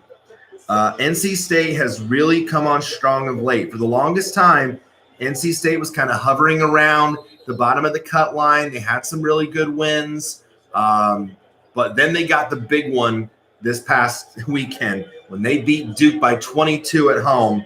That really, really helped the Wolfpack's cause. So again, this is a profile really where the good kind of outweighs the bad here. We look at NC State's numbers. They're 53rd in the net. They're 53rd strength of schedule. So again, same number for the net and the SOS, kind of like Florida with their 33. So again, rare there. The numbers, though, again, really like the Wolfpack. 43rd BPI, 50 in Ken Palm, 41 in Sagarin. So really good there. But again, kind of a downside. 5 and 5 away from home. So that's just decent. They also have 3 bad losses weighing down this profile. But you look at the good. So the losses: home to Georgia Tech, net of 79 by 1 point. Home to North Carolina, net of 96 by 10. Well, it's a rivalry game. North Carolina's going to get up for that anyway. They're going to play well in that game anyway. Now, at Boston College, 150, that's the bad one. But look here at the good. Of course, the 22-point win over Duke at home, huge. Home win over Wisconsin by 15, huge. Winning at Virginia by 2, huge, because they're well Virginia's played. A nice win on the road at UNCG. A nice home win over Notre Dame. I think with this, I think, again, the good kind of outweighs the bad here. Now, it doesn't eliminate the bad by any stretch, but it puts them in a better spot than what they were. So NC State still has a long way to go, but they're in a much better position now than they were, say, a month or so ago. If we look here at the Wolfpack's schedule, if you look at what they have to contend with going forward, tomorrow they're at North Carolina. They lost to North Carolina earlier in the year. If they can avoid getting swept by the Tar Heels, if they lose that game, it's a quad 2. So it would not really be a bad loss per se, but it certainly wouldn't help their cause. They dropped their record to 17-11. That would be a little bit sketchy. Pittsburgh at home, I think that's a must win. I think, Piz 100 in the net. You don't want to have a bad home loss. So to me, that's a must win. And then if they can complete the sweep of Duke on March 6th, if they can win in Cameron Indoor on that Monday, I think NC State would then feel a lot better about their position going forward. I think NC State could really feel really good about themselves, especially if they win all 3 of those next games. And of course, they can't lose the finale at home to Wake Forest. So if NC State keeps winning, especially the next 2 games, or if they can at least split those games and then get the sweep over Duke, NC State would be in a really good position. So NC State, they're in the last 4 in right now, but as long as they keep winning, they'll be fine. So I think if they lose the next 3, it'd be really hard to keep them in the field, especially with those 2 bad kind of rough losses, especially the Pittsburgh one. I mean, losing to Duke wouldn't be as bad, but if they lose the first 2, then it might be. So we'll keep tabs on that. And then let's look at the other team here I have in the last 4. Let's look at Providence, shall we? Probably one of the weirdest resumes. Actually, do it right. The weirdest resumes I have ever seen. Providence is just, what do we make of them? Like, this team is like hot and cold. They're really great one game, and then really bad the next. But Providence, if we look at the team sheet alone, again, this situation with Providence where the good is a little bit better than the bad because they have a lot more wins in the good side than the bad.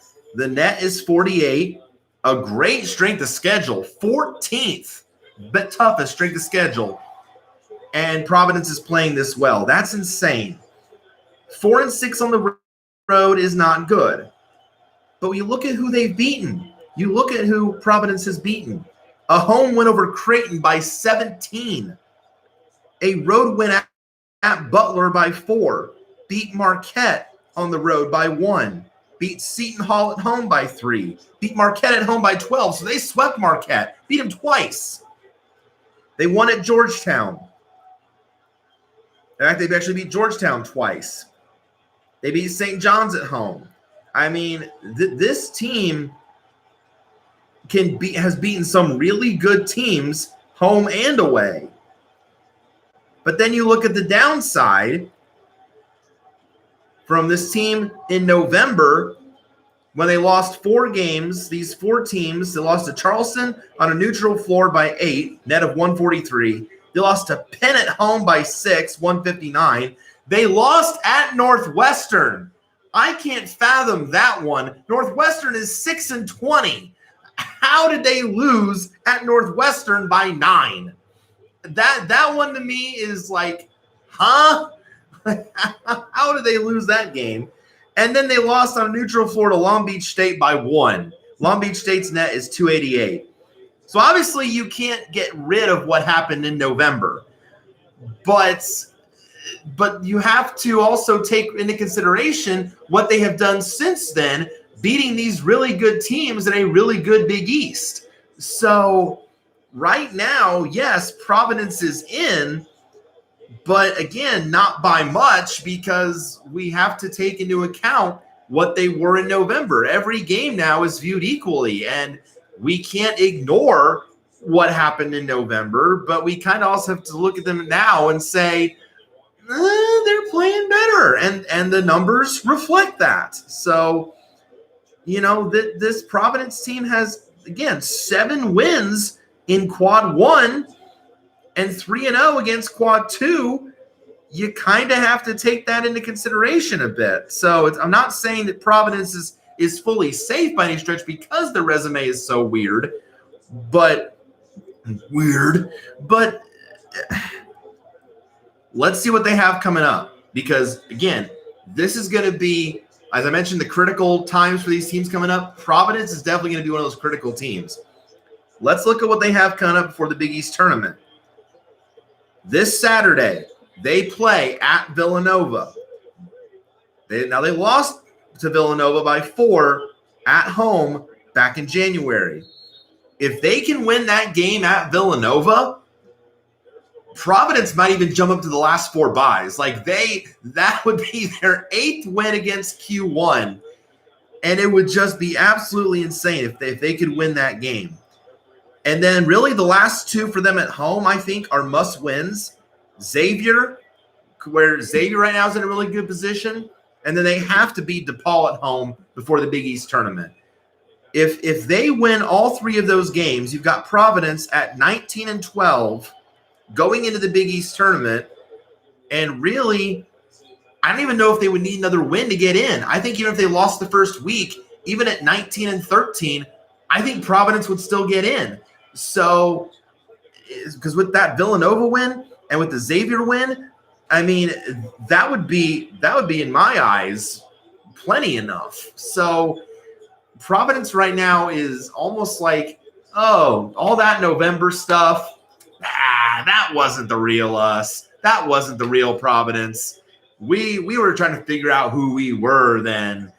This now is the Providence you want to see now. And Providence has a thing of doing this. Like, Providence is so bad at the start of the year, and then all of a sudden, when the calendar flips to a new year, they become this brand new team that we've never seen before, and they are just insanely good. And it's fun. It's fun to watch. And so if Providence can can win these next couple games and maybe make some noise in the Big East tournament, Providence would be in a really good spot. But if they lose a few, especially if they lose to Xavier or DePaul, then you really got to think maybe not. So Providence is going to be a very interesting case for the selection committee for sure. Speaking of the Big East, though, 3 seed here in the West is Villanova. I don't really intend to talk much about Villanova. We know how good they are. 11th in the net, 4th in strength of schedule. No bad losses. Villanova's really good. I mean, I don't have to talk about them much. I'm taking on New Mexico State. The Aggies, the 14 seed here, out of the WAC. They're a perfect 13-0 in conference play. I believe they're the only team that has a perfect record as a mid-major, maybe outside of – no, I think Dayton is a conference loss or 2-2. Well, no, Dayton might still be. Does Dayton – is Dayton still perfect? Yeah, Dayton is still perfect in the A-10. And then I think New Mexico State is the only other. So, New Mexico State is 13-0 in the WAC. Granted, the WAC will be a one-bid lead because of the fact that New Mexico State has no quality wins on the schedule. So, but they've been the best team in the WAC all year. It would definitely be a surprise if they did not win the WAC tournament. 7th seed, I mentioned them already, but BYU, again, Cougars to me are a lock. Cougars continue to rise up the net rankings, especially with the win over Gonzaga. 14th in the net, 28th in schedule. 3-4 quad 1, 7-7 combined with quad 2. No bad losses. 9-6 in road neutral games. BYU's in a really good spot. To me, they're in after that win over Gonzaga, where they dominated most of the game. Great game to watch. BYU is a really good team they're in.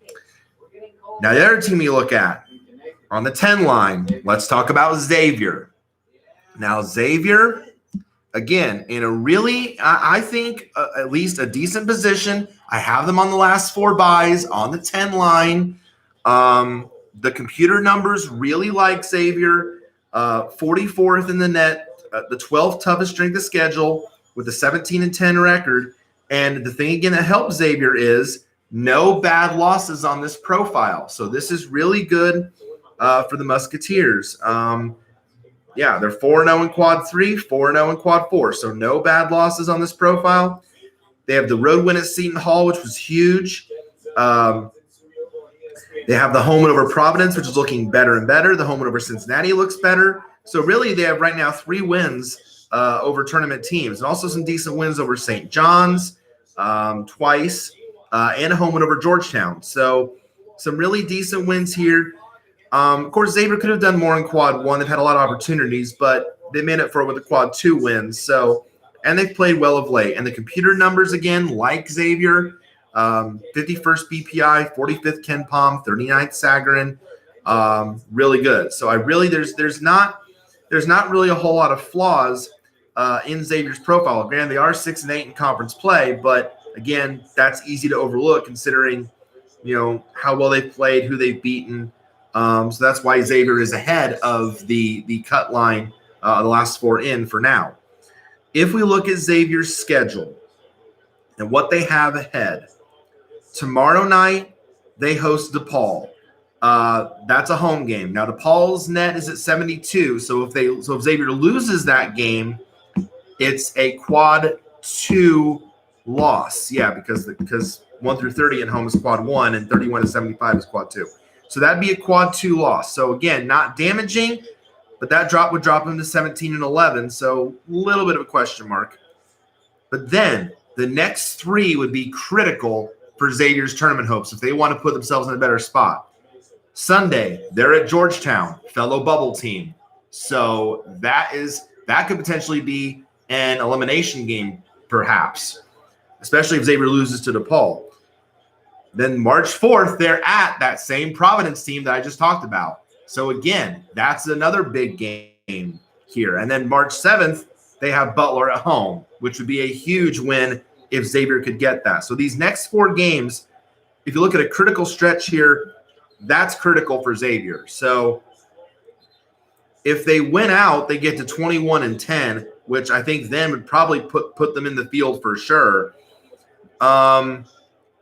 Let's see. Let's say they win 3 out of 4, you're looking at 20-11. If they get to 20-11, let's say they lose to DePaul, but they win the last 3, they'd be in a really good spot there too. Even with any other scenario with 20-11, I think it'd be fine. Now, if they split, if they're 19-12 going into the Big East tournament, they might have to win at least a game in the Big East tournament to feel really good.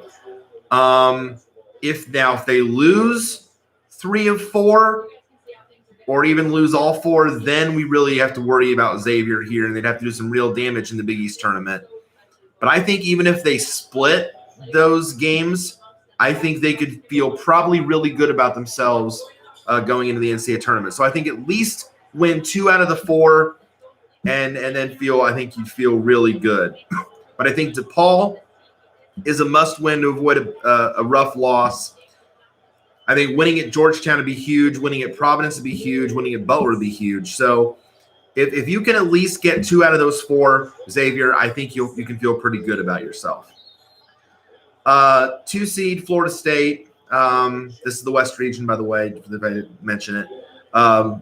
Florida State right now leading Louisville 65-58 here with 6:48 to go in the second half.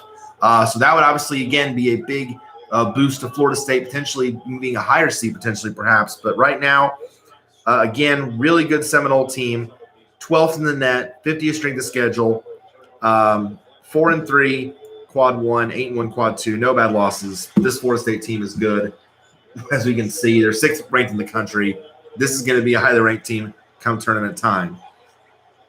And who would I have Florida State taking on? Gee, I wonder why I'm wearing this today. Oh, that's right, because it'd be UC Irvine, because it'd be my Anteaters. I remember UCI had a tournament win last year in the first round, and then they lost to Oregon in the second round, unfortunately. They beat Kansas State in the first round. Now, this team isn't as good as that team was last year. I'm not saying, but right now, I think they're 20-10 overall, 11-2 leading the Big West. They've done really, really good in conference play this year. Granted, again, the Big West is going to be a one-bid lead because UCI does not have the resume for an at-large team this year. But if I look here at their team sheet, the BPI has a 95, Ken Palm has a 98, so they're about the same as the net. They do have a win at Boise State. That's really their best win. Their net's 88. So they only lost by 1 to TCU. That was definitely saying something. But other than that, no real big wins. And of course, they have too many bad losses. They have 6 bad losses between quads 3 and 4. So yeah, they're not going to be an at-large, obviously, but good to see them lean the Big West again. Hopefully they can hold on to that and get back in the NCAA tournament. And who knows? We'll see if there have been some 15 seeds that have been pull off with some prizes over the years. Heck, we had a 16 win a couple years ago. So it's not to say it can't happen. But, especially with this wild of a season has been, you never know. So here's how I have it right now with the bubble situation. So safely above the line and teams that I think should be in are Indiana, St. Mary's, and Rhode Island. And bubble teams but are still safe right now are Florida and Wichita State. Last 4 byes, Xavier, Virginia, Richmond, and Stanford. Last 4 in, USC, Cincinnati, NC State, and Providence. My first 4 out are Utah State, Georgetown, Mississippi State, and Oklahoma. Utah State and Georgetown I kind of had back and forth in the field for a while. But lately, again, with other teams, making moves in the field like Cincinnati, like NC State, like Providence, and how well they've been playing, a couple teams had to drop out. And really, Utah State had really not done a whole lot in that span of time to stay in the field. So that's why I had to drop them out. Same with Georgetown, though Georgetown lost a couple games. So that's why I had to drop them out of the field. Certainly, if they, win, depending on what the teams above them do, they can get back in. But just wasn't enough right there now for me to keep them in the field. Mississippi State has been a curious case. Mississippi State has had a few good wins here and there, but again, there's just not enough on their profile to keep them in. Oklahoma, to me, is like, I know a lot of people still have Oklahoma in the field, but like, I feel like they've missed way too many chances to get good wins. Like they're 2-9 or 2-10, some ridiculous number against quad one. And I just feel like that's too much. Like I don't feel like, I feel like there's too many missed opportunities. And Oklahoma's 16-11. So I don't really feel like there's enough there in terms of quality wins right now to keep Oklahoma in the field. So that's why I have them further on down the line that I'm sure many others have them. And then next 4 out are Arkansas, Alabama, Memphis, and UNC Greensboro. Again, these 4 teams, again, they've, Arkansas was in for a while, but again, they started losing some games, and other teams, again, did better than them on the bubble than them, so they dropped off. Same with Alabama. The Alabama record really is kind of rough too, not quite good enough. Memphis has really been struggling of late. Memphis had a couple bad losses, the loss to South Florida, so that's why they've dropped off pretty far. And UNCG is kind of a long shot, but again, I talked about the Southern Conference and how there's 3 good teams up there. So who knows what could happen if they have a good win or two, maybe. But it's a long shot at best. But you got to have someone on that line, so they're there. And then also I have considered. I think I have like Notre Dame, VCU, and South Carolina. They're in the 60s in the net ratings, so they're very much kind of hovering around the discussion. But their profiles aren't strong enough yet to really warrant further consideration into the field. All right, so that is it for now. That covers it. Thank you so much for those that tuned in. Thank you for the likes. I appreciate that very, very much, as always. Coming up ahead, now the plan going forward, of course, I will continue to update my bracket continually, but in terms of TTM streams, I'll try to make a couple more. Once we really get into championship week, which will be once the conference tournaments start, you'll see a lot more Tracking the Madness episodes. So once we get into the month of March, you'll start seeing a lot more streams in terms of the bracket projections and updates and that kind of thing. So I'll continually update the bracket, of course, but you'll see more streams as we get deeper into the month of March. So, and then ATSD-wise, episode 42 should be coming up here probably, I think I have the second week of March. Yeah, second week of March. So second week of March will be ATSD episode 42. Of course, more TTM streams, and of course, more XFL commentaries on Sundays as well. So those will keep going as well for the foreseeable future. So that'll do it for me. So thank you all again for tuning in. Thank you for the support. I very, very much appreciate it as always. And I will see y'all on the next stream. God bless and have a great night.